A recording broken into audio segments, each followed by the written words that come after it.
Bonjour, bonjour, bonjour.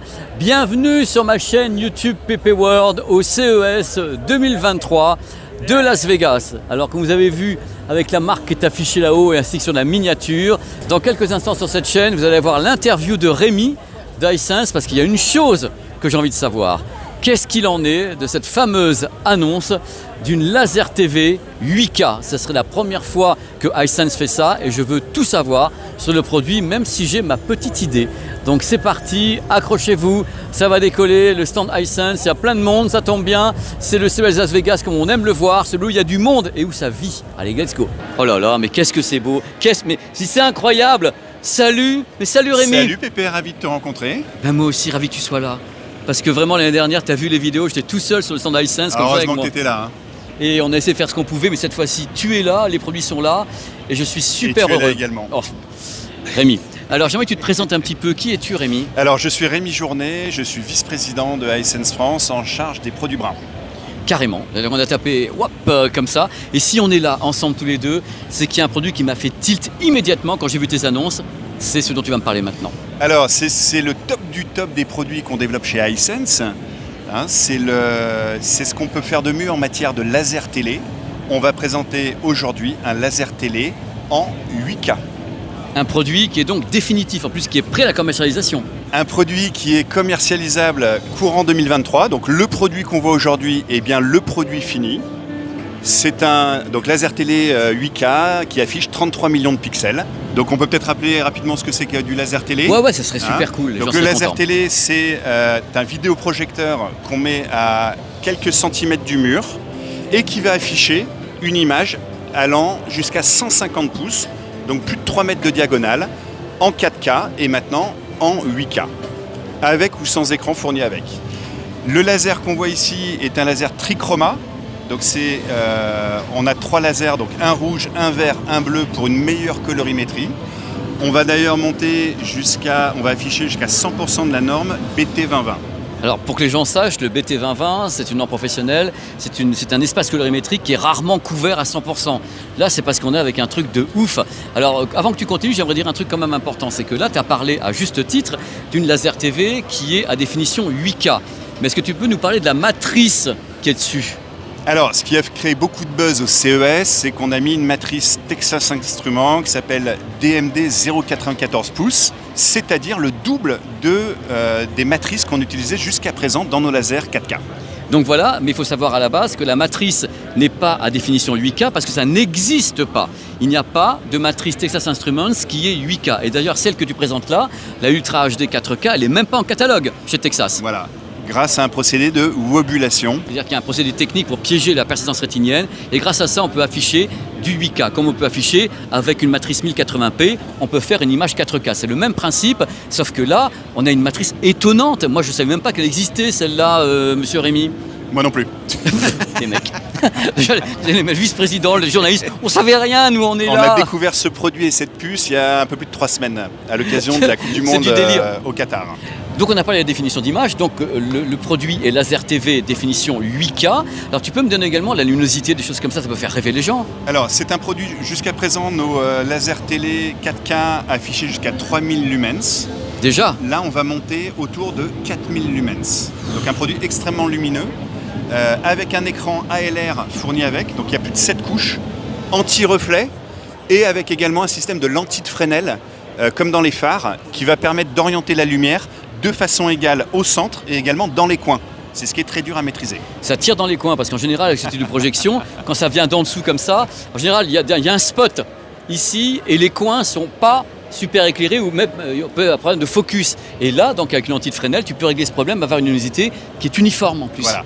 Et également le fait que ce soit un écran anti-reflet garantit un affichage de très grande qualité de l'image.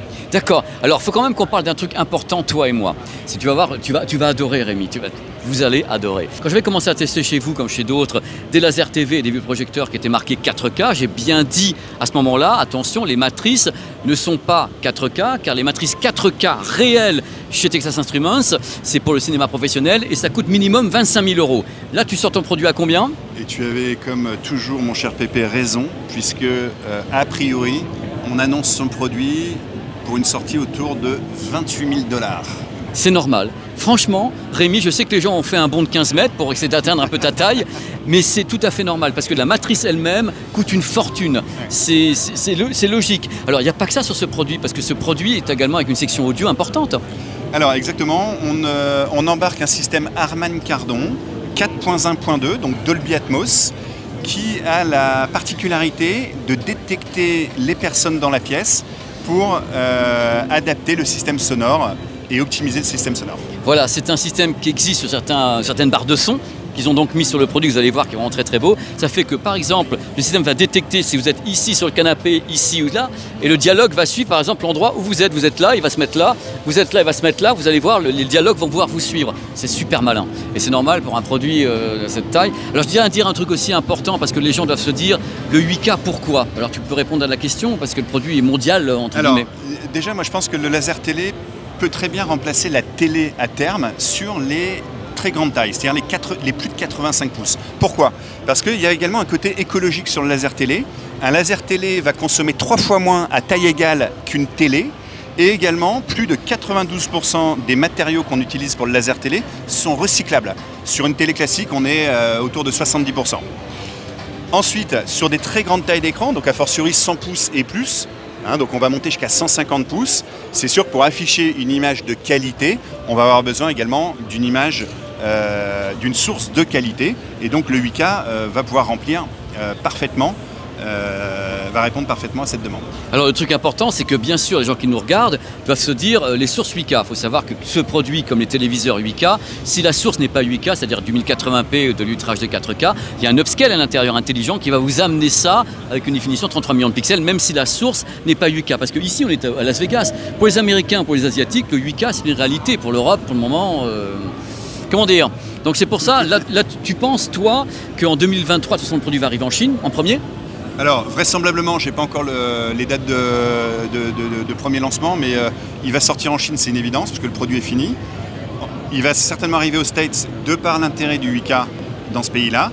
Et il est quand même prévu pour sortir en Europe. Je n'ai pas encore la date, mais alors, au plus tôt dernier trimestre 2023, à suivre. On verra de toute façon n'importe comment. On est d'accord aussi, Rémi, il faut être lucide avec les gens qui nous regardent. Le 8K pour les Français ou pour les Européens n'est pas une priorité absolue pour le moment. On est d'accord parce qu'il y a quand même très peu de sources aujourd'hui, pour ne pas dire pas du tout de sources. Pas du tout. Donc, mais il faut aussi rappeler un truc important, Rémi, parce que tu es sur un stand d'une marque que moi j'ai vu grossir depuis 9 ans. Là, vous êtes arrivé à un délire complet parce que quand je vous ai connu, vous étiez à l'autre bout du CES. Là, maintenant, vous êtes collé à Samsung, à TCL. Vous êtes vraiment dans les géants. Et donc, il faut savoir qu'on est quand même sur un salon. Donc, le salon, l'idée, c'est d'une vitrine. Donc, l'idée, c'est que vous montriez ce que vous êtes capable de faire. Exactement. On montre toujours, c'est le propre du CES, on montre le top du top de la techno qui va sortir dans les prochaines années. C'est l'intérêt du CES. On ne voit pas que des produits finis. Même si, comme tu l'as très bien dit... Parce que je suis franc avec vous, il y a d'autres produits qui sont voilà, des lasers TV, des projecteurs 8K, mais dont les prototypes ont été présentés ici. Là, ce produit peut être commercialisé, entre guillemets, assez rapidement par Hisense. Voilà, je voulais mettre les choses au point. Est-ce qu'il y a un truc qui est prévu pour le gaming? Tu es au courant de ça ou pas? La vitesse, le nombre de hertz, est-ce que tu es au courant? Je ne sais pas encore. Pour être franc avec toi, je n'ai pas encore eu ces informations-là. Moi non plus. Donc dans tous les cas, vous avez pu avoir comme ça un vlog sur un produit étonnant, parce que bon, le prix est étonnant, mais on est au CES, on a vu des choses bien plus élevées que ça au niveau des tarifs, mais l'idée c'est toujours de planter la graine et voir ce qui va se passer dans 4-5 ans. C'est ça l'idée. Exactement, et comme tu le rappelais tout à l'heure, la première fois qu'on s'est rencontrés à l'IFA, il y a 9 ans, on présentait des lasers télé. C'est pas moi, je t'ai pas né.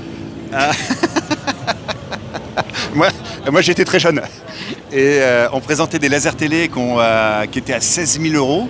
Les mêmes produits aujourd'hui valent autour de 3 000 €. Donc bien sûr la technologie est faite pour se démocratiser derrière. Et ces salons-là sont faits pour montrer des directions industrielles et dire voilà, nous on sait faire, et on voit les réactions des acheteurs. Les centrales sont ici de tous les pays et dire on veut pas.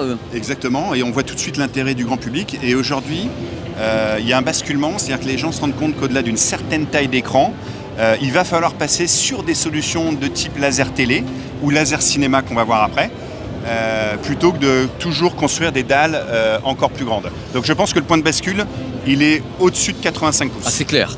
La bascule est à 85, il y a des marques qui font du 98, mais ça reste voilà, des produits qui sont atypiques. À partir de 85, il faut projeter d'une façon ou d'une autre pour avoir un réalisme, et puis pas cette dalle qui coûte une fortune à fabriquer. Et qui est très énergivore. Ah bon? En plus? Oh, catastrophe. Green, being green, les amis. Rémi, ça a été un plaisir. Je pense que les gens ont kiffé parce que là, ils ont pu voir quelque chose d'étonnant. Et je suis content d'avoir fait ce vlog avec toi. Il y aura un deuxième sur la chaîne avec ta gamme en plus. Ouais. Et comme tu l'as montré, Pépé, je trouve que c'est un vrai beau produit. Il est bien fini. Il y a des matériaux de qualité. On voit les HP sur le côté sont du meilleur effet. Il y a des automatismes. C'est un vrai beau produit technique comme je vais aimer en vendre. C'est beau. En même temps, je vais te dire un truc.